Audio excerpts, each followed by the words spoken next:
მოგესალმებით ხალხო, მე ვარ ლუკა, ეს არის საბა და ჩვენ ერთორი ადამიანი, რომელსაც უყვარს და ინტერესებს ლიტერატურა. შესაბამისად გადავწყვიტეთ, რომ დაგვეწყო პოდკასტი და გავგვეზიარებინა თქვენთვის ისეთ რაღაცებს, რაც მნიშვნელოვანი გქონია.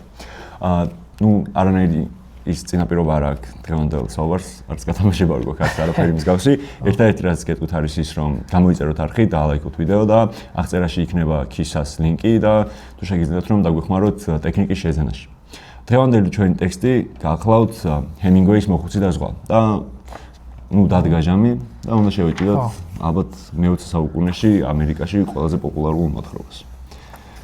ბევრი წერდა რომ მოხუცი და ზღვაზეო ჩაწერეთო და მაგით უწერთ დიდად ჩვენ არ გადავწყვიტავდით მე მგონი ამ ტექსტზე ჩაწერას მოთხოვნა მიწოდების ამბავია მარტივად რომ ვთქვათ. აი ის რა ქვია დაიწყებ როგორ დაიწერა კონტექსტი. ჯერ საიდან მოვაფიქრდა საერთოდ ჰემინგუეის რომ დაიწერა ეს მოთხრობა, ცოტა სასაცილო ისტორიაცაა რა. პირველ რიგში დასაწყისი არის ესეთი, რომ ფოლკნერს ეკითხებიან 5 უდიდესი ამერიკელი ავტორი ჩამოგვითვალე შენი დროისა და პირველზე დააყენებს თომას ულფს, მეორეზე თავის თავს, მესამე მეოთხეზე ვიღაცებს და მეხუთეზე აყენებს ჰემინგუეის. და მერე ეკითხებიან, რომ აი ჰემინგუეი მეხუთეზე რანაირად, იმიტომ რომ მაშინ ჰემინგუეი ძალიან პოპულარული იყო, ყველას მოწონა და ასე შემდეგ და ფოლკნერი უბნება ეგეთ რაღაცას, რომ ჰემინგუეი მშიშარა კაცია და ახალს ვერაფერს ვერ ცდილობს, რაღაცა რომ იპოვა, რაც გამოსდის, იმას აკეთებს სულ. ჰემინგუეი ეს წაიკითხა და ძალიან გაბრაზებული იყო ამაზე. და თან ამ პერიოდს დაემთხვა მისი გამომცემლის მაქსველ პერკინსის სიკვდილი. და ანუ ამ სიკვდილზე დანაღულიანებული და ფოლკნერზე გაბრაზებული დგება და წერს მოხუცი და ზღვას და მე ფოლკნერი რო კითხულობს მოხუცი და ზღვას, ამბობს რომ ბოდიში შემეშალა ჰემინგუეი მართლა ყოფილა დიდი მწერალიო. ასეთი რაღაცას რო იტყვის ფოლკნერი ჩვენ ნოვინდოთ ჩემი აზრით. და ხო უცებ ვიტყვი რომ ეს მოთხრობა მიძღვნილია მაქსველ პერკინსისთვის და ორიგინალ გამოცემაში ეპიგრაფად არის to Max Perkins, მაქსველ პერკინს არა, to Max Perkins. ხო, ანუ მაგაცები. ძალიან დანაღულიანებული იყო მაქსველი რომ მოკვდა, იმიტომ რომ ჰემინგუეიც, ფიცჯერალდის, თომას ულფიც მაგაცს აღმოჩენილია და დიდი კაცი დაუკარგიათ მაგ პერიოდში და ამ კაცმაც ესეთი გენიალური მოთხრობა მიუძღვნა რა. ხო. ფოლკნერზე წავიკითხე რომ ჰემინგუეიზე დაწერა ეს მისი მოხუცი და ზღვა მისი საუკეთესო ის არის რა ქვია ტექსტი. რაც ხო, შეიძლება სადავოც იყოს. ეთანხმები შენ? მე დიდად ჰემინგუეის ფანი არ ვარ. ხო, ვიცი რომ არ ხარ. მაგრამ მოხუცი და ზღვა მისი საუკეთესო ნაწარმოები არის, აი ის არ მომწონს. მშვიდობითი არა არ მომწონს მე მაგალითად, საშინად არ მომწონს. ერთ-ერთი კილიმანჯაროს თოვლიან მთაზე. ხო, აი ეხა გამოვიდა მე მგონი ახალი გამოცემით კილიმანჯაროს. პოსტი შემხვდა ფესტივალის. კაი, რაღაცებს მას ვიზამ ცოტა სტატისტიკურ მხარეს დავამატებ ამ წიგნის რა. ესე იგი ეს წიგნიდან მოთხრობა დღეს შეიძლება რომანადაც ჩაითვალოს პრინციპში მოცულობიდან გამომდინარე, მაგრამ თავის დროზე იწერებოდა როგორც მოთხრობა, მაგალითად აი ფოლკნერის დათვი და რაღაცა ეგეთი დიდი ტექსტები. ხალხაშორის ქართველი ავტორების ამხელა ტექსტებს რო წერდნენ, მაგალითად ჯავახიშვილის ლამბაო და ყაშას, ეგეც მოთხრობა, მაგრამ დღეს უკვე მაგ ზომის რომანებიც არსებობს, ხო? მოკლედ 1950 წლის დეკემბრიდან 51 წლის თებერვლამდე იწერებოდა ეს ტექსტი და 52 წლის 1 სექტემბერს დაიბეჭდა გაზეთ Life Magazine-ს ერთ-ერთ ნომერში, 1 სექტემბრის ნომერში. და ერთი კვირის შემდეგ, აი პერკინსი და სკრიბნერი გამომცემლობას ქვია და გვარიდან აქვს აღებული, გამოცა ზუსტად ერთი კვირის შემდეგ. ანუ მოკლედ ჯერ Life-ში გამოვიდა და მერე სკრიბნერში.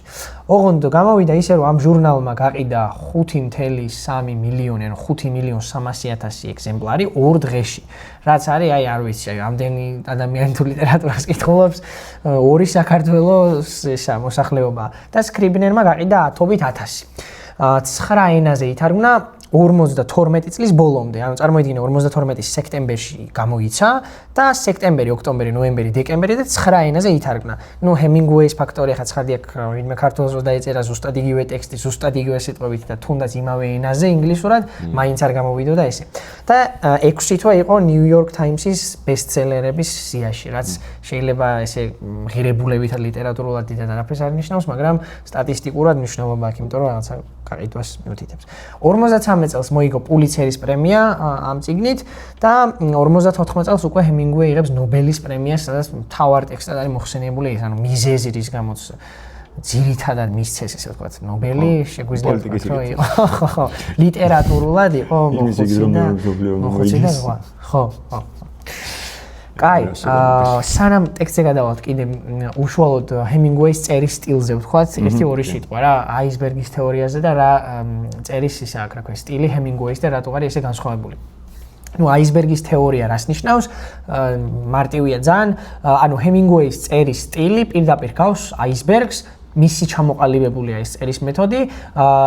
ერთი მერვედი პირდაპირ ესე უწერია, ერთი მერვედი არის ის, რასაც კითხულობთ, რასაც ავტორი ეუბნება, დანარჩენი 7 მერვედი, ანუ აისბერგის ქვედა ნაწილი, რომელიც წყალშია, უნდა ამოიცნოს, ესე ვთქვათ, მკითხველმა რა.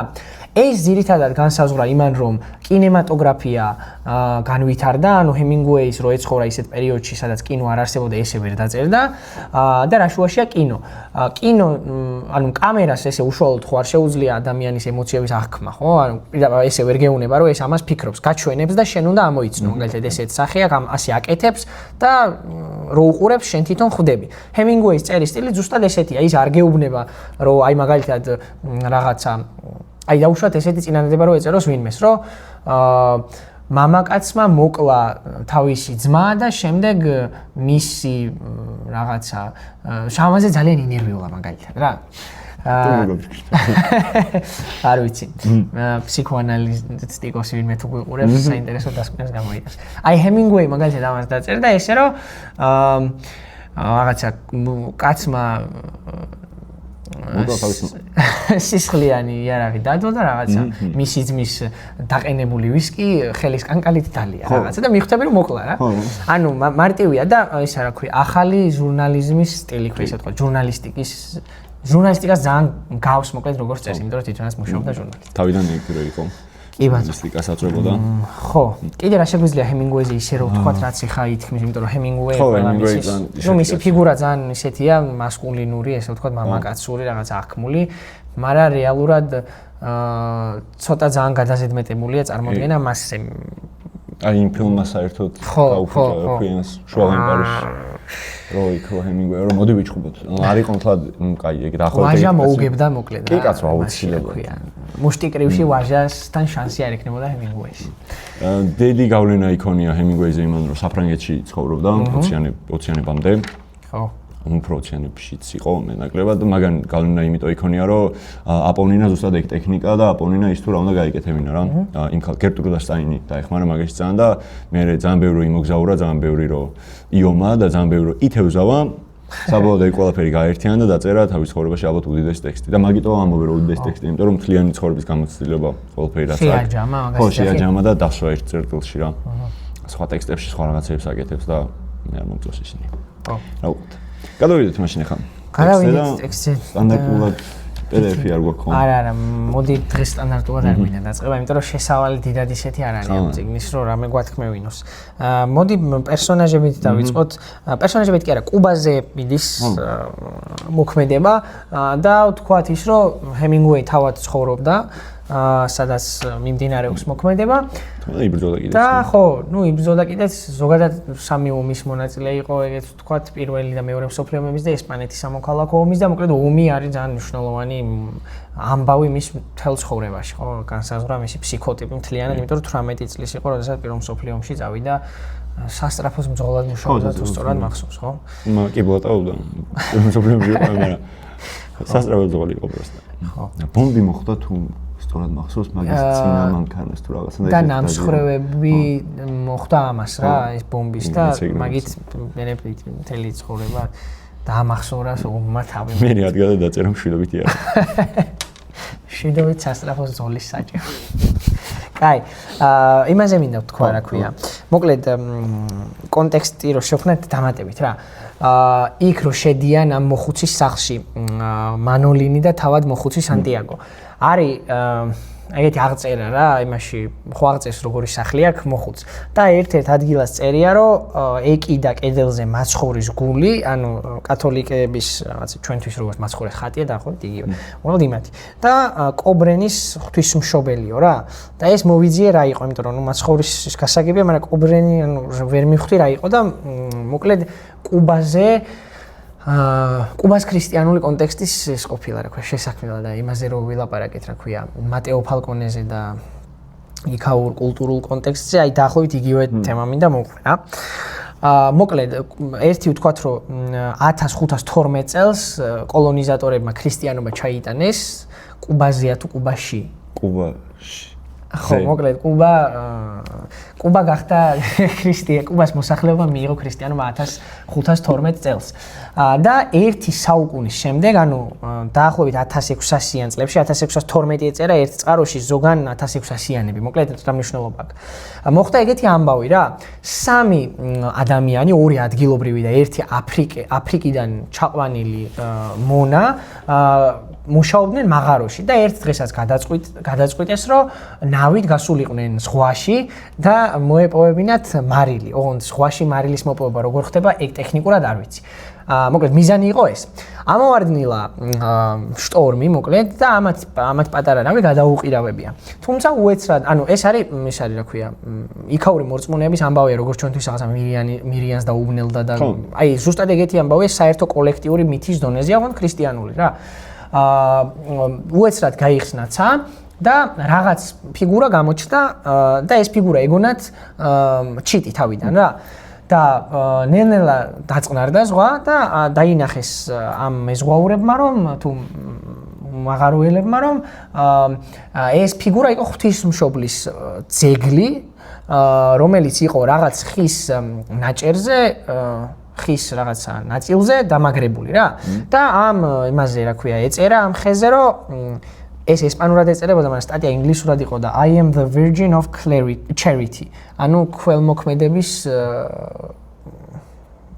მოკლედ მე ვარ როგორ თარგმნოთ I am the virgin of charity. მე ვარ ქველმოქმედების ქალწული. ხო. აი დაახლოებით ეგრე. მე ვარ ფრით ქველმოქმედება. ხო. და წააბრძანეს მოკლედ ეს ქანდაკება თავიანთ სოფელში და იქ გაუჩინარდა. შემდეგ დაბრუნდნენ ისევ იქ, სადაც იხილეს ეს ღვთისმშობელი და ისევ წამოიყვანეს და დააბრძანეს. გაუჩინარდა დაახლოებით 3 ჯერ და შემდეგ ერთ-ერთმა ახალგაზრდა გოგონამ იპოვა სიერა მაესტრას მთათა ბორცვზე და იქ ააშენეს ტაძარი.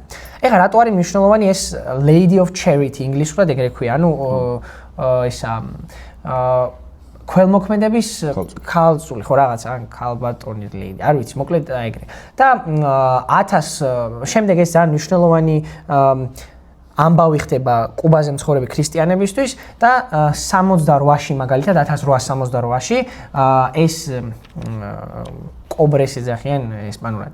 კუბას თავისუფლებისთვის ბრძოლის სიმბოლო იყო და 1916 წელს რომის პაპმა ბენედიქტ მე-15-მ გამოაცხადა კუბას მფარველად ეს ღვთისმშობელი. ხო და ანუ ამბავი არის იმაზე, რომ რამდენიმე ადამიანი გადაწყვეტს ზღვაში გასვლას, მერე იქ მათ წარუმატებლად გამოვა ეს ამბავი და ღვთაებრივი ძალით ისინი დაბრუნდებიან რა. ამბავი არის ეს და თან კუბა არის, თან მოხუცი და ზღვაშიც თითქმის იგივე ხდება, უბრალოდ აქ რაღაცა მარტო გამოიყენა. მერე ამას მინდა რომ დაუკავშიროთ ბოლოს ლომები რო ესიზმრება და ეს მოხუცი რო აფრიკის მიდამოებიდან არის წარმოშობით, იმიტომ რომ ეს ბიჭი რომელიც ამ სამიდან ერთ-ერთი იყო აფრიკელი. აი შეიძლება ზუსტად ეგრე მიებას მაგ კონტექსტს. ხო, ანუ კუბელები რო ვიყოთ ჩვენ უეჭველი ამ მითის ფონით წავიკითხავდით რა, როგორც რაღაცა აკაკის ბაშიაჩუკი ვეფხისტყაოსნის იმით წავიკითხეთ, იმიტომ რომ ვიცით ქართველები რო ვართ, კუბელი მაგას ვერ მიხვდებოდა და კუბელები რო ვიყოთ, აი ეს უეჭველი გვეცოდინებოდა რა. ხო. შენ თქვი რომ პერსონაჟებზე ვილაპარაკოთ თავიდან. ხო, პერსონაჟებზე. რომელი პერსონაჟი თქვი? ანუ ჯერ ბიჭით დავიწყოთ, იმიტომ რომ მე მოხუცის პერსონაჟი, პირველ რიგში მოხუცის პერსონაჟი მე ტექსტს უნდა მიებას რა და ბიჭს ქვია მანოლინი. ხა, ერთი პატარა დაგუგლა საჭირო თუ არ ვიცით და შეგვიძლია გავიგოთ რომ მანოლინი ნიშნავს ღმერთი ჩვენთანაა. და მან ჩემთვის ძალიან მნიშვნელოვანი იყო ის ფაქტორი, რომ ბიჭო ეს ბავშვი ხო თავიდან მერამდე 40 და მერამდენი დღეა. 45 დღეა ვერ დავიჭირეო. ხო, რაღაც ეგეთი და დაახლოებით. 40 დღე ეს ბიჭი დაყვებოდა. ო, მე 40 დღეს ბიჭი დავებს. ხო, მე 40 დღე დაყვებოდა ეს ბიჭი. ანუ ჩემი წარმოდგენით მარტივი აღმოსაჩენია ის სიმბოლო, რომ ეს ბიჭი ღმერთის მეტნაკლებად რაღაცა ღმერთის როლს თამაშობს ამ კაცისთვის და ღმერთის უფრო ღმერთის რწმენის როლია. მაგრამ მე რო ტექსტს ვკითხულობდი, პირველი ფიქრი რაც გამიჩნდა იყო, რომ მამაკაცური წყვილის იდეა რაც არის შუა საუკუნეებში, ის უკუმაა დატრიალებული. და მე ვთქვი, ანუ ეს რატო ხდება? მე ეგეთ დასკვნამდე მივედი დაახლოებით, რომ უბრალოდ ესე დავფიქრდი, რომ მამაკაცური წყვილები რო არის აღწერილი შუა საუკუნეების ნაწარმოებებში. ხო. მაშინ აქცენტი არის იმაზე, რომელიც უფრო ახალგაზრდაა, უფრო პატარაა და რაღაცისთვის იბრძვის რა. და ის უფროსის ფიგურა ამას დაყვება და ეხმარება მოგზაურობაში. მაგრამ უფროსი ფიგურის მოგზაურობა თავად არ ვიცით რა მოგზაურობა, როგორ მოგზაურობთ, რა საკეთებს ამ ბიჭის იქით არ ვიცნობთ რა. და მე მგონია რომ ძალიან უნებლიეთ, იმიტომ რომ ეს დარწმუნებული ვარ ჰემინგუეის არ უფიქრია, მოახერხა ეგრე რომ შუა საუკუნეებში თუ აქცენტი ახალგაზრდის ფიგურაზე იყო, ახლა აქცენტი ჯდება შედარებით ასაკოვანის ფიგურაზე, რომ გავიგოთ მისი მოგზაურობაც როგორი არის. და ეგ ხდება იმიტომ რომ ახალგაზრდამ თავისი მისია შეასრულა რა და იღბლიანიც არის, იღბლის მომტანიც არის, რწმენის მომტანიც არის, ძალიან კარგი გემზეა, ყოველ გასვლაზე თევზებს იჭერს და მეტნაკლებად ცხოვრება აიწყო მან რა. ეგ მოახერხა იმიტომ რომ ოდესღაც თავის დროზე ეს მოხუცი ფიგურა მას ეხმარებოდა. და გაგრძელება რა მამაკაცური წყვილის ეს. ხო, ეს ძალიან საინტერესოა. თან ანუ იმით ანგრევს რომ ატრიალებს და მოხუცზე გადააქ აქცენტი როგორც ჩვენ თქვი და თან იმით რომ უბრალოდ ამ ორი ანუ წყვილის გზა იყოფა რა. და ეს მარტო აგრძელებს რას. ანუ მაგალითად დანტე რომ მარტო წასულიყო მერე რაღაცა და მარტო პირველ შრეში რო გაყოლოდა ვირგილიუსი და რაღაცა. თან მერე ბოლოში უბრუნდება. ეგ მნიშვნელოვანია. სიზმრით ხო? ხო, არა. თუ რო ჩამოდის ხო მე უფრო სიზმრით გავიგე. სიზმარია ბოლოშიაც ხდება? ანუ ესე იგი შენ ამბობ რომ ბრუნდება ხმელეთზე მერე აგრძელებენ ისევ და ეს სხვაში გასვლა არის ამის მარტო თავგადასავალი ხო? და მე უკან რომ მოვა ის ბიჭი ეუბნება რომ ეგ არაფერი შემდეგზე აწი მეც გამოვყვე. ხო. და ეს ეუბნება რომ შენი მშობლები და ეს ეუბნება რომ რა ის ჩემი მშობლები ყველაფერი გავაკეთებ უკვე ჩემი მშობლებს ვიღან იკითხება შენ გამოვყვები. ან ეგრე მიყვება რა. კაი, მოდი სანამ სიზმარზე მე ცალკე ვიყურებ და ამიტომ არ მინდა ხარ ჩართო. შენ რას თქვი რომ ემანუელი არის ჩვენთან აღღმერთიო, მინდა რომ წავიკითხო და ესე ვთქვათ დასტურად სახარებიდან, მათე სახარებიდან, მათე 1:22-23. ხოლო ყოველი, ანუ უბრალოდ ჯერ ეს არის ესაიაში ნაწინასწარმეტყველები 7:14, ეხლა რასაც წავიკითხო. ხოლო ყოველივე ეს მოხდა რათა აღსრულდეს სიტყვა უფლისა, წინასწარმეტყველისა თქმული. ეს წინასწარმეტყველი არის ესაია, რომელიც ძველი აღთქმიდან არის ნაგულისხმული. აჰა, ქალწული მუცლად იღებს და შობს ძეს და უწოდებენ მას სახელად ემანუელს, რაც თარგმანით ნიშნავს ჩვენთან არის ღმერთი. ეს წერია მათეს სახარებაში. ანუ პირდაპირ რაღაცა კანონიკურად ემანუელი ნიშნავს ჩვენთან არის ღმერთი და მანოლინი არის ესპანური ფორმა, მოფერებითი ფორმა, რაღაცა გიორგუნა რო დაუძახო გიორგის, ახლავით იგივე არის მანოლინი ესპანური. ხო, კონტექსტი იგივეა რა. ანუ ეს რატო არის მნიშვნელოვანი, ანუ რატო მაინც და მაინც ემანუელი და რა ჩვენთან არის ღმერთი, რას ნიშნავს, როცა მარტო არის. აი მაგაზე მქონდა ეგეთი საინტერესო მოსაზრება რა. პირველ რიგში ხო ყველა ცხადია ეს თევზაობის სცენარის ვარცმის გამეორება რა. და თან ძალიან ცდილობს ჰემინგუეიმ რომ ეს დაადასტუროს ხელი, როდესაც ეს სერება ზურგი, როდესაც უტყავდება და შენ. მან აქვს ესეთი ამოძახილი, რომ ნეტა ბიჭი ჩემთან იყოს. და ეს არის უკვე ბოლოსკენ, როდესაც სანამ დაიჭერს რამოდენიმე საათით ადრე ამას ამბობს. და ეს დავინახე როგორც იმის პარალელი. ჯვარცმისას რომ ეს ამბობს რომ რატომ მიმატოვე მამა ელი. რატომ მიმატოვე? ერთი ეგ იყო ჩემს ერთი პარალელი, მეორე ის რატომ მნიშვნელოვანი რომ 40 დღე ცხონების რა საჭირო დრო არის. რომ ეცხონა სული და ეგეც მიყვება რა, ანუ 40 დღე დაეხმარა ცხონებისთვის ამ კაცს და მე მიატოვა რა. და რეალურად ეს ბიჭი თავისი ბუნებით როგორც მოძრაობს, ერთადერთი რაშიც მიდასტურდება რომ ღმერთი არის ჩვენთან ის ინტერპრეტაცია არის ის თუ როგორი სიყვარულით უდგება მამ მოხუცს. ანუ ყველაფერს უკეთებს თან უსასყიდოდ აბსოლუტურად ეხმარება სხვა შორის მამაშვილივითა. ხო და მან ერთადერთი ძალიან ლამაზი სცენა ჩემთვის რაც არის ის რომ ყველაზე დიდი და მძიმე ნაწილი რაც არის გემის რომელიც უნდა იტანოს ეს მიაქვს მოხუცს და სხვა ყველაფერი მიაქვს იმ ბიჭს რა. ეგ ის საბოლოო ჯამში ინტერპრეტაცია იჭდება ეგრე რომ ანუ ჯვარი მიაქვს იმას რა ქვია სანტიაგოს და გოგოთას გზას გადის. გოგოთას გზას გადის თავიდან მომდე.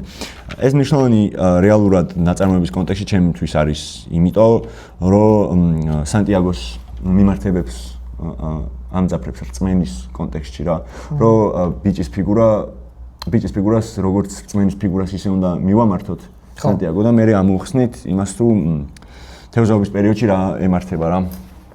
აი ეგ რო იძახის მაგას მთელი იქ ყოფნის ზღვაზე ყოფნის განმავლობაში იძახის რომ რაღაც სამწუხაროა რომ ბიჭი არ არის ჩემთან და მე ნეტა აქ იყოს ნეტა აქ იყოს ანუ ესე იგი იძახი უნდა რომ იყოს ფიგურა რომელსაც ქვია ჩვენთან არის ღმერთი მასთან მაგრამ მე მგონი რეალურად ვერ ხვდება რა არის რეალურად ღმერთი შენთან არის მომენტი რა იმიტომ რომ ამას უნდა რომ ფიზიკურად მასთან იყოს და დაეხმაროს ხო არ ვარ დარწმუნებული სხვა შორის იმიტომ რომ ეს კაცი ამბობს რომ ამაზე მძიმე ორჯერ დამიჭერია ამაზე მძიმე თევზი და სულიად ჩემით ამომიყვანიაო ანუ ჩემი წარმოდგენით მან მას ჯერა რომ თვითონ ამოიყვანს და თვითონ დაიჭერს ხო აბა რისთვის უნდა რომ მასთან იყოს დამკვირვებლად მეტნაკლებად რა ანუ თვალი რომელიც დაინახავს ამ პროცესს ну რაღაც ინტერპრეტაციით მით უმეტეს ძველი აღთქმის ღმერთიც თუ შეგვიძლია იმანუელში დავინახოთ მე არ ვითანხმები სრულიად 100%-იანი არ ვითანხმები მაგ ინტერპრეტაციას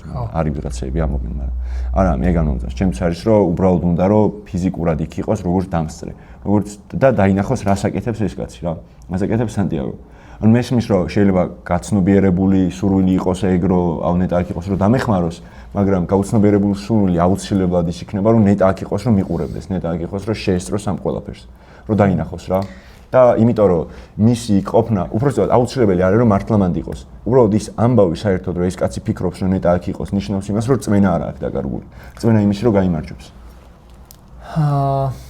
ანუ მე რო გავიმარჯვებ მაგის შემსწრე იყოს და მაგიტო იყოს ნეტა აქ დაინახოს მე რასაც ვაკეთებ ეხლა დაინახოს მე რასაც ვაკეთებ ხო თლად ის რომ დაინახოს რომ მე გამომიო იმას რასაც ვაკეთებ არა თლად ეგრე არა მაგრამ ზუსტად ისე რომ დაინახოს მე რასაც ვაკეთებ ის იმიტომ რომ ეგ იმიტომ კი არა რომ იმან დაინახოს იმიტომ რომ მე ვიცოდე რომ ის ხედავს იმიტომ რომ ის ჩემთვის რწმენა იმისი მე რასაც ვაკეთებ ანუ ყველა ანუ ზოგადად ადამიანებს ხო გჭირდება ჩვენი რწმენის დასტური რომ მართალია ის რასაც ჩვენ ვაკეთებთ და ის მოდის შიგნიდან რა არ არის აუცილებელი ფიზიკური გამოხატვა ამის ანუ გარეშე შემსწრეობა არ არის აუცილებელი ჩვენ თუ განვიცით იმას რომ გარეშე შემსწრე ესწრება მაშინ უკვე ჩვენ წვენა უფრო მყარდება და ამ კაცისთვის ზუსტად ეგ არის რა ეგ ჩემთვის მაგიტოა მნიშვნელოვანი მანუელის ფიგურა რა მანულინის ბოდიში ხო არის საინტერესოა კი მე სხვა მიმართულებით წავედი საერთოდ უფრო ზოგადად აღვიქვი რომ ეს ანუ თან ხო ვიცით რომ არის რწმენა არ აქვს რა გულისხმობ კლასიკური გაგებით რწმენას არ არის მორწმუნე ადამიანი ეს მოხუცი შესაბამისად რაღაც ხსნას ითხოვს რომ იმისგან ვისიც არ სწამს და თან ვერაცნობიერებს რას ნიშნავს რეალურად რწმენაში ყოფნა რა რწმენაში ყოფნაში მაინც და მაინც არ გულისხმობ და უშუალოდ ქრისტეს სწამს ან ღმერთის სწამს რაღაც ნებისმიერ ღმერთის უბრალოდ საკუთარ თავში რწმენა ვერ დავინახე მე მოხუცში რა იმიტომ რომ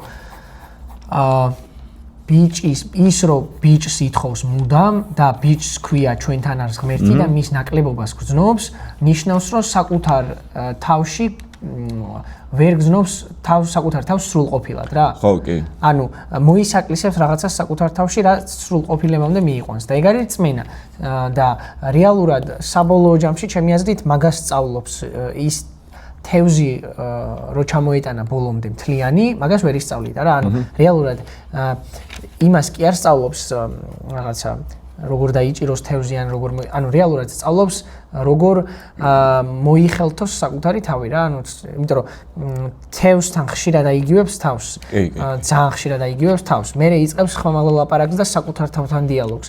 რეალურად გამოდის ისე რომ ამ თევზაობის პროცესში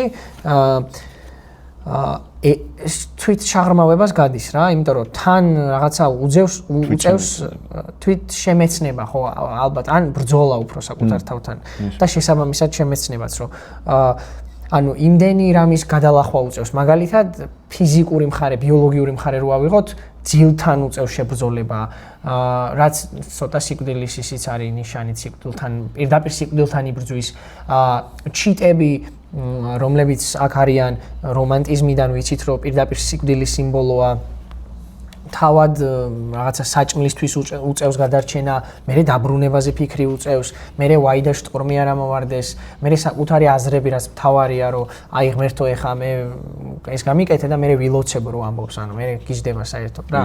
ხო და საბოლოო ჯამში მე ეს ბიჭის მოთხოვნილება რომ ბიჭი აქ იყოს, აღვიქვი რომ ნეტა მე ხა აქ სრულ ყოფილად გრძნობდე ჩემ თავს. მაგისთვის მაგლიერ წმენა რა. ხო, მე. კიდევ ერთხელ ჩემი აღქმით წმენაში გულისხმება ღმერთის წმენა, მაგრამ ნებისმიერ მკითხველს შეუძლია უბრალოდ საკუთარი თავის წმენა. ანუ ეგრე წარმოიდგინოს, იმიტომ რომ ლიტერატურაა და ეგრე ცალსახად ვერ ვიტყვით.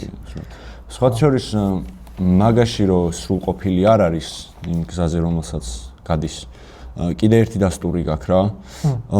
რო ჩამოდის მანოლინს ეუბნება რომ დამამარცხესო. და მანოლინი პასუხობს და აი სრულიად გენიალური ასეთი პატარა ბიჭი მაგას პასუხობს. გამიკვირდა ძალიან. ეგეთ რაღაცას ხო პასუხობს რომ მან ვერ დაგამარცხავ.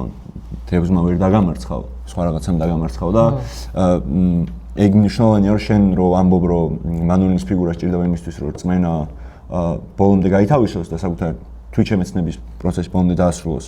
აი ეგ არის რომ ეს დასტურიც რო სჭირდება, გიდასტურებს იმას რომ მართლა ეგრეა რა.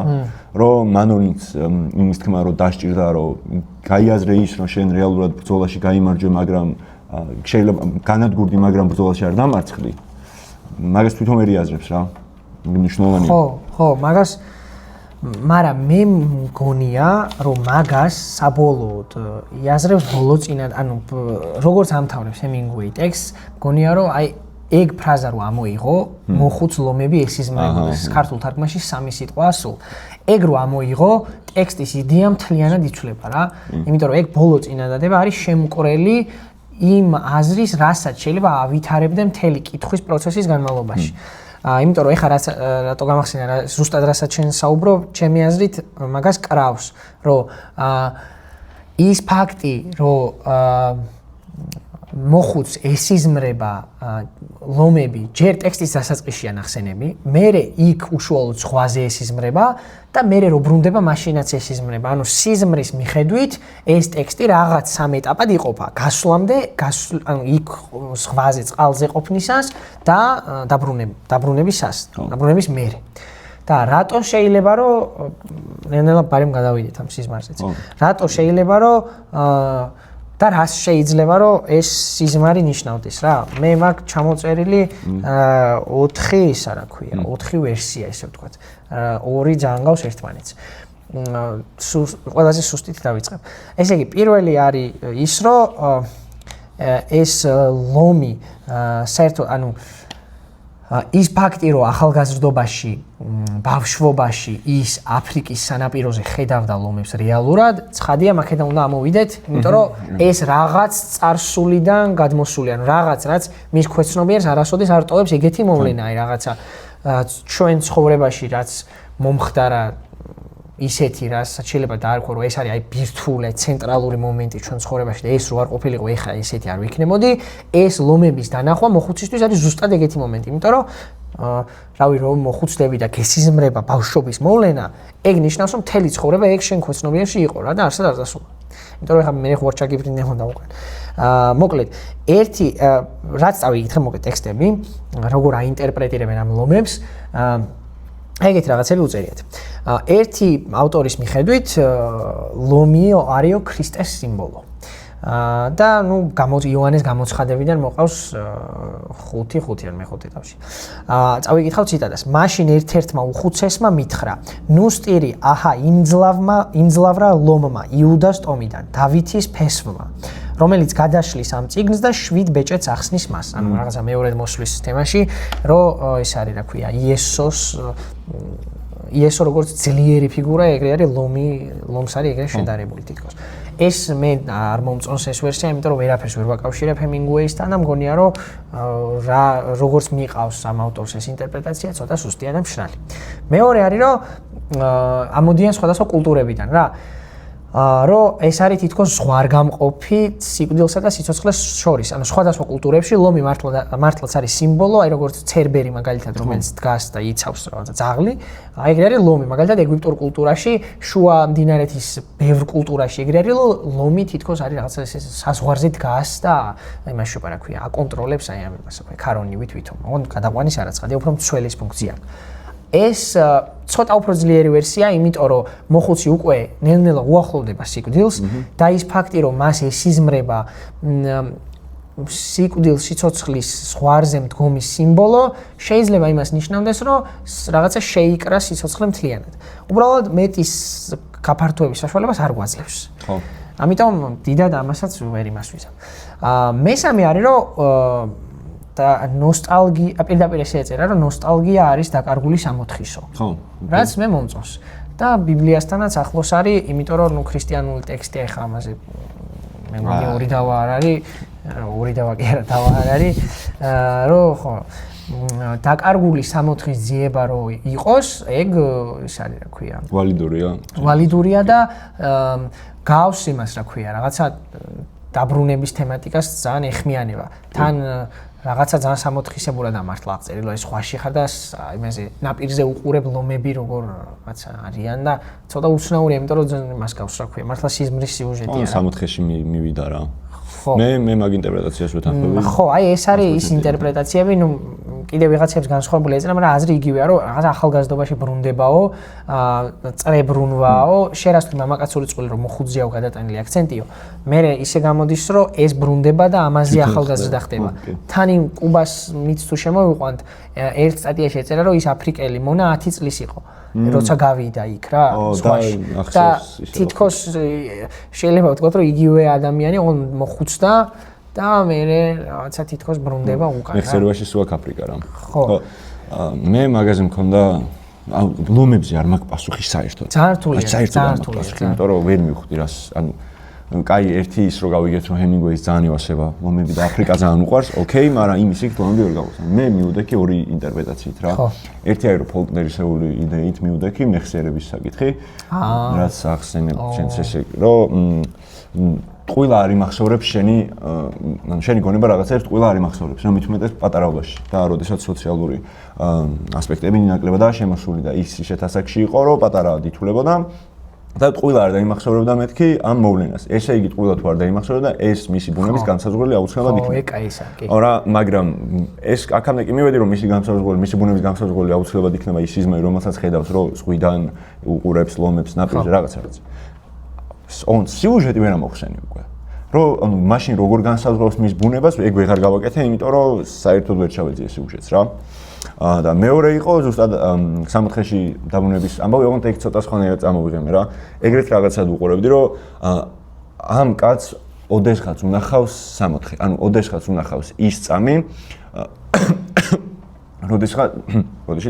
როდესაც სამოთხისებრ მდგომარეობაში არის ნამყოფი. და მისი განცდა ყოველთვის ბრუნდება მაგ წამში. იმიტომ რომ რაღაცა სამოთხისებრ განცდა რო გექნება, აუცილებლად ყოველთვის მიევტვი მაგისკენ რა. ეგ ქონდა მეორე ინტერპრეტაცია. და მე ძალიან მესმის, რომ ამ მოთხრობის და ჰემინგვეისთვისაც განსაკუთრებით ამ მოთხრობის მთავარი ამოვალი წერტილი ეგ სიზმარია, მაგრამ მე რომ ახსენდება ის, რომ ჰემინგვეი თავს იკლავს ამას რო წერს მალევე. მე ვფიქრობ, რომ აუ რაც ცუდია, როდესაც იცი, რომ რეალურად თვითონაც დიდი ალბათობით ჰემინგვეისაც ეგ ლომები ესიზმრებოდა რა. მე მგონია რომ წერილის მხრიდან ამოძახილია უბრალოდ რომ თავს მოვიკლავ რამდენიმე წელში და ჭირდება შოლა. ერთგვარი ამოძახილი შეიძლება იყოს თორე. სიუჟეტად ეხლა ძალიან კაი რაღაცა თქვი შენ. ის ფაქტი რომ ესიზმრებოდა და არ დააბრუნა აფრიკაში და მართლა არ დაანახა ის ლომები რომ აი ხო შეიძლებოდა რომ მოხუცი წასულიყო, ეს მოხუცი დაუშვათ წარმარტივია დაეწერა რომ წავიდა დაბრუნა აფრიკაში და ნელ-ნელა გამოჩნდა ის ლომები რომელსაც ბავშვობაში ხედავდა და დაესრულებიდა. ეგ ნიშნავს იმას რომ ანუ მართლა დაბრუნა სამოთხისებრ მდგომარეობაში, მაგრამ ის რომ ამას ესიზმრება, ეგ ნიშნავს რომ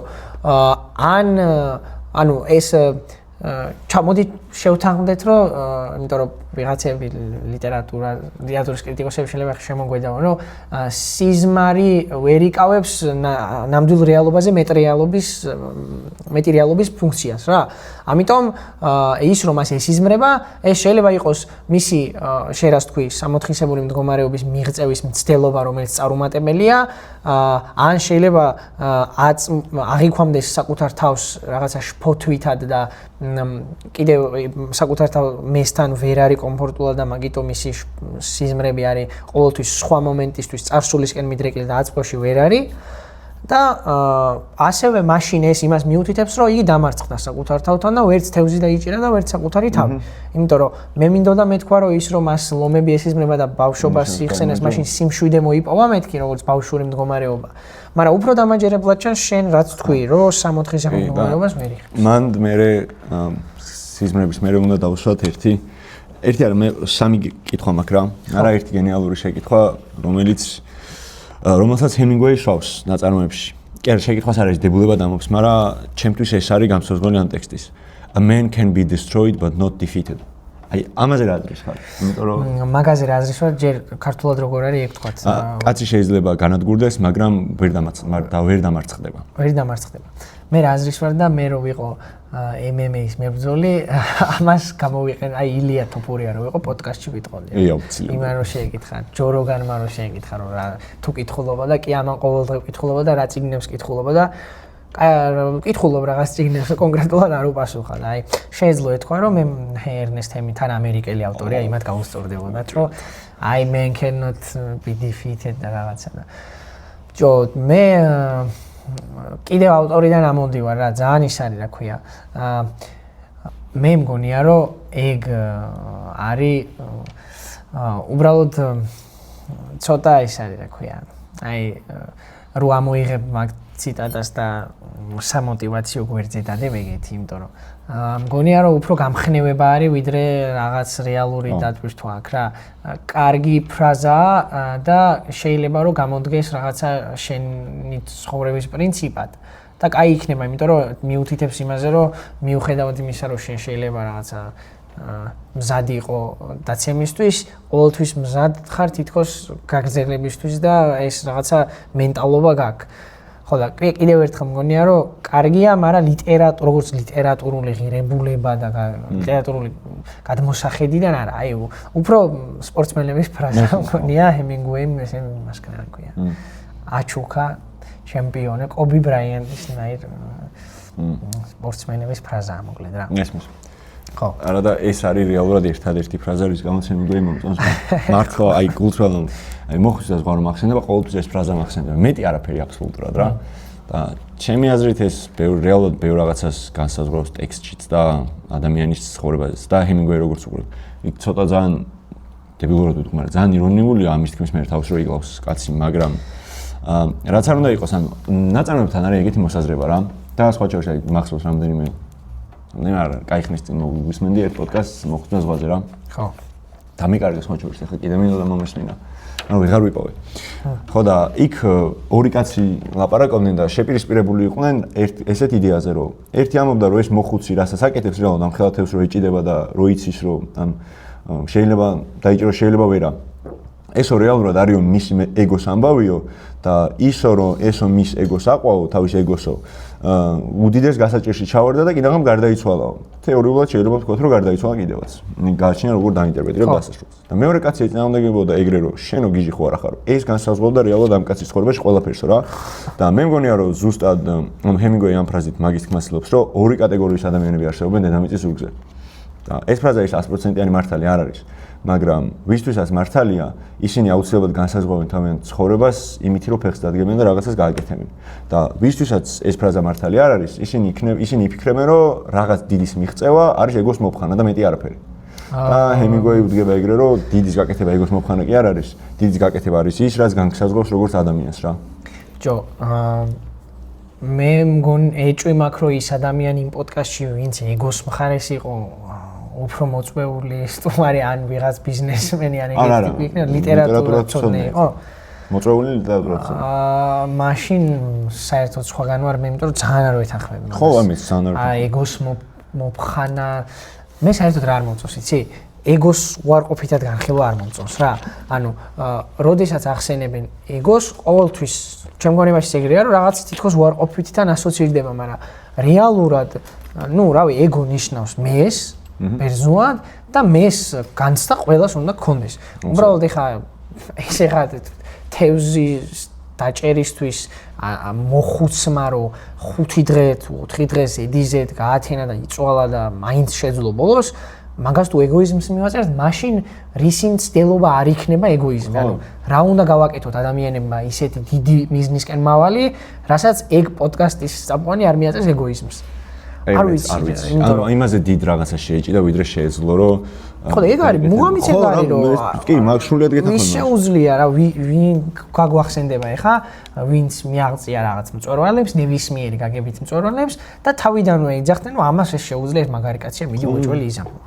შეუძლებელია, ხო? ეს ფრაზა ხო რეალურად მაგას გულისხმობს რა, რომ can be destroyed არის, რომ ამ პროცესში, იმასთან შეჭედების პროცესში, რაც შენზე დიდია, შეიძლება განადგურდე, მაგრამ დღის ბოლოს ვერ დამარცხდები რა, იმიტომ რომ ჰემინგვეის მოსაზრებით და მე ამ მოსაზრებაში სრულიად ვეთანხმები, ადამიანს აქვს უნიკალური უნარი, რომ უსასრულო დიდი გახდეს. და ეს ფრაზა მაგის საწყისია რა. მე მგონია რომ ეგ ფრაზა არის ცხოვრებისგან კარგად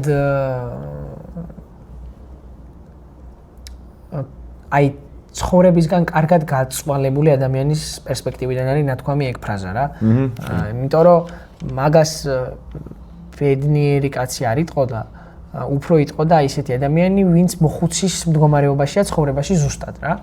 ანუ ვინც ერთი ცხოვრების რეალური გემო, ვინც გაიგო და ვინც იწვნია საკუთარ თავზე და ვინც ძალიან დაეშვა და სუცდილობს რომ ამოვიდეს და ამოვა და კიდე ამოვიდეს, ეგეთი ადამიანის ცხოვრების პერსპექტივიდან არის ნათქვამი ეგ ფრაზა რა.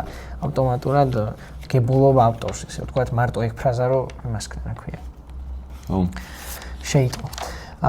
კაი, იმაზე მინდა ვთქვა რა ქვია, დამავიწყდა მე თქვა რომ ინსპირაცია თუ რაც ქვია რა, მოკლედ ანუ კონკრეტული ავტორის კონკრეტული ნაწარმოებიდან არის ესე ვთქვათ საზრდოობენ ამგვარი ამ საუკუნის ყოველ შემთხვევაში ამ პერიოდის ეგრეთ წოდებული მარინისტული ლიტერატურის ავტორები, ანუ სხვას რაც ეხება. სემუელ ტეილორ კოლრიჯის მოხუცი მეზღვაურის სიმღერიდან არის ეს სიუჟეტი მთლიანად რა, ანუ რა ხდება სიმღერა იმაში ნაწარმოებში, მოკლედ ვიტყვი ძალიან. მოკლედ არის მეზღვაურები, რომლებიც მიიწევენ სამხრეთით, შემდეგ მათთან გამოჩნდება ალბატროსი, რომელიც თითქოს წინამძღვრად მოევლინება და მხსნელად და ეს მოხუცი მოკლავს ამ ალბატროსს, ოღონდ რაღაც ეშმაკის ძალით, არ ვიცით რატომ მოკლავს.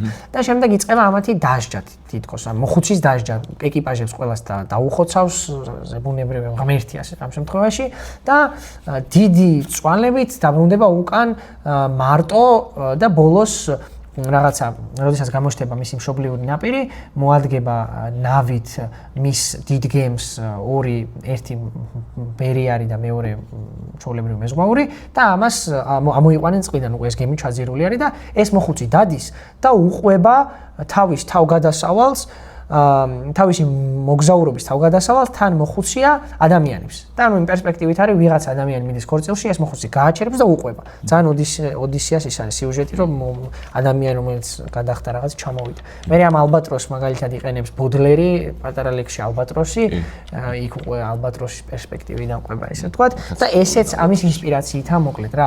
ნუ მობი დიქს ედახება, ეს არ ვამბობ. და რაღაცა ერთი ის აქვს, ოღონდ ამის მოხუცი და ზღვის ის განსაკუთრებულობა მარინისტულ ლიტერატურაში რითი არის შენი აზრით? ბიჭო, მე მგონია რომ იმედის საკითხი არის აქ ძალიან აქცენტირებული რა. პირველ რიგში აქ სხვა შორის ყავს ალბატროსი შავი ჩიტის სახით, ეგ ძალიან მაგარია, მე დეტალიც ამოღებული აქვს რა. და მე მგონია რომ ეს ტექსტი განსაკუთრებული მარინისტული მიდრეკილების ლიტერატურის იქითაც იმიტომ გახდა, რომ დღის ბოლოს ძალიან ცხადია ჰემინგვეის იმართება, რომ იმედი არასდროს არ უნდა გადაგეწუროს და ყოველთვის უნდა იბრძოლო ბოლომდე. მაგრამ მიუხედავად ამ ყველაფრისა, ტექსტში სულ შემთხვევით ჩემი წარმოდგენით ჰემინგვეის გაპარული აქვს ისეთი ელემენტები, სადაც ეგ იმედი თითქმის მკვდება. მაგრამ უბრალოდ აი რაღაც ბოლო ძაფზე რომ ეჭიდები ეგ ამბავია რა. და ეს ტექსტი მაგიტო გახდა ეგეთი ცნობილი, რომ იმედის ბოლო ძაფზე როგორ ხარ მოკიდებული და როგორ ცდილობ გაიმარჯვო მიუხედავად ამ ყველაფრისა რა. რომ რაღაცა ტექსტის დასაწყისში ამ კაცზე ნათქვამია, რომ სანტიაგოს ნათქვამია, რომ ეს კაცი არის სალაო, ანუ სალაო ნიშნავს უიღბლობის ყველაზე მაღალ ფორმას მათთან. კიდე რაღაცა ის კაცი შუამობს, რომ ნებისყოფა და გონება კი არ მქონდეს, არამედ თევზი ვიყო და მისი ძალა მქონდეს რა.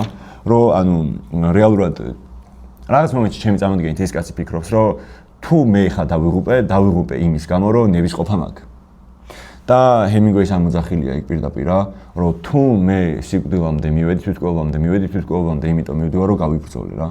მაგრამ ეს არ არის უარყოფითი მოვლენა, იმიტომ რომ მე იმედის ბოლო ძაფს სიცოცხლის ბოლომდე ვეჭიდებოდი.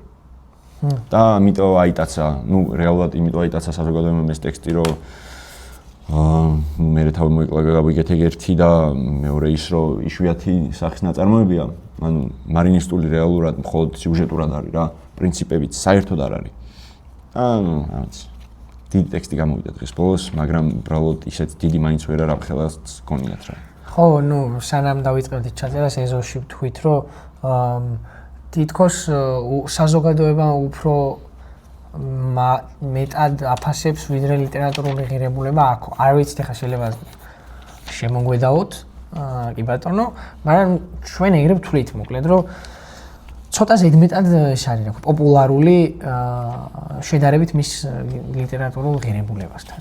მაგრამ ხო, მაინც ბევრი ფაქტორია და ესე დაბალი ხარისხის ეგეთ არაფერს არ ვამბობთ. უბრალოდ ბოლო დონეზე არის, ბოლო ლიგაშია ესე ვთქვათ ნაწარმოები და მაგაზე ამბობ. შენ რას თქვი იმედზე?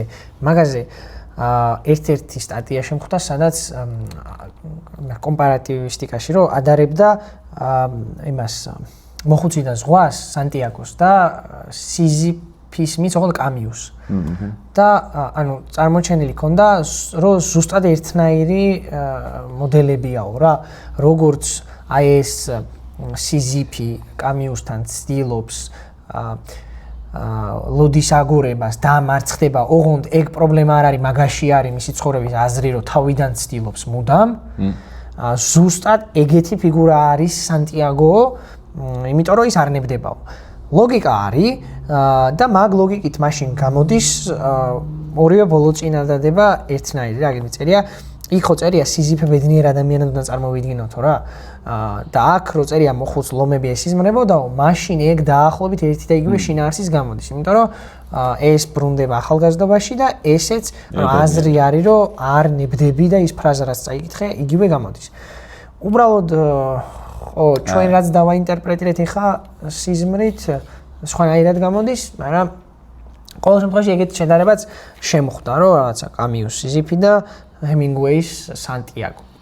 არ მეთანხმები საერთოდ სიზიფესთან ინტერპრეტირებას, იმიტომ რომ სხვა ლოგიკაზე აგებული რა. ეგზისტენციალიზმზე კიდე ისიც არის, რომ საკუთარ თავთან შეხვედრა ხო არის ყველა ეგზისტენციალურ რომანში ერთხელ მაინც და აქ თევზი გამოდის, მაშინ ეგ აძლევს ამ სტადიას კიდევ ერთ იმას, რომ თევზი როგორც მისი მეორემე ის დიდი თევზი მოიხელთოს. ხო, არც ერთ ეგზისტენციალურ ნაწარმოებში ის პირი, რომელიც თავის მეს შეხვდება, არ ნატრობს, რომ ის ვიყო. და აქ ნატრობს ეს. თევზი ვიყო, კი, ბევრჯერ წერს კი. არ ნატრობს, რომ ის ვიყო. ეგზისტენციალიზმი. იმიტომ რომ ეგზისტენცია მithumetes სიზიფეს მიჩი იქ საბოლოო წერტილი ცნობილია და საბოლოო წერტილი არის უშასრულო ძიდვა ამოდის. და მაგით უნდა იყოს ბედნიერი, რომ იცის თავისი არსებობის მიზანი რა. და ამ მოხუცთან პირიქით საერთოდ საბოლოო წერტილი ცნობილი არ არის და ერთ-ერთი რაც ცნობილია არის ის, რომ უნდა გაიბრძოლოს. და ან აქტი საერთოდ განსხვავდება, აღმჯვრელი მექანიზმი აქტის და საბოლოო წერტილები საერთოდ განსხვავდება. ერთი არის იმიტომ, რომ უწევს და მეორე არის იმიტომ, რომ ვერ გაჩერდება. მოხუცი და ზღვაში სანტიაგო ვერ გაჩერდება და იმას უწევს პროსტა რა. ნუ დაიტანჯა. ხო, ეგეც არის კი. აი, რამის თქმა ხო არ გინდა? არაფერი, მე მგონი ნელა დავასრულოთ უნდა, იმიტომ რომ ხო, წასაკითხი არის აშკარა. აუცილებლად. ბატონო, ისედაც ჰემინგუეი ძალიან საინტერესო ფიგურაა ლიტერატურისთვის. და ეგ იყო ჩვენი აზრი და ინტერპრეტაცია მოკლედ ჰემინგუეიზე. იმას წავიკითხავ დასასრულისთვის, რა ქვია, მათეს სახარებიდან მაქვს გამოწერილი რაც ამ ეხლა რაც თქვით იმ ინტერპრეტაციას არ ემთხვევა, მაგრამ უფრო დადებითისკენ მიყავს. მე-7 თავში არის მათის 7-7. ითხოვეთ და მოგეცემათ, ეძებეთ და პოვებთ, დააკაკუნეთ და გაგიღებენ. ეგეთი ფრაზა არის მათის სახარებაში. დაკავშირება მოდი ჩვენს მენელზე და ემაზე იყოს, რა ქვია. გამოიწერეთ ხალხო ჩვენი არხი. ვიდეო დაალაიქეთ, დააკომენტარეთ, რაც შეგიძლიათ აქტიობა გაკეთოთ, ყველაფერი გაკეთეთ ვიდეოს ქვემოთ. Spotify-ზეც დევს, ვისაც უფრო გეკომფორტულებათ, შეიძლება უკვე Spotify-ზე უსმენთ და აქ ისაჯის ლინკი იქნება აღწერაში და ჩვენი თხოვნა რომ დაგვეხმაროთ ტექნიკის საკითხად. მადლობა და კარგად გვეყოლეთ მომავალ შეხვედრამდე. მომავალ შეხვედრამდე.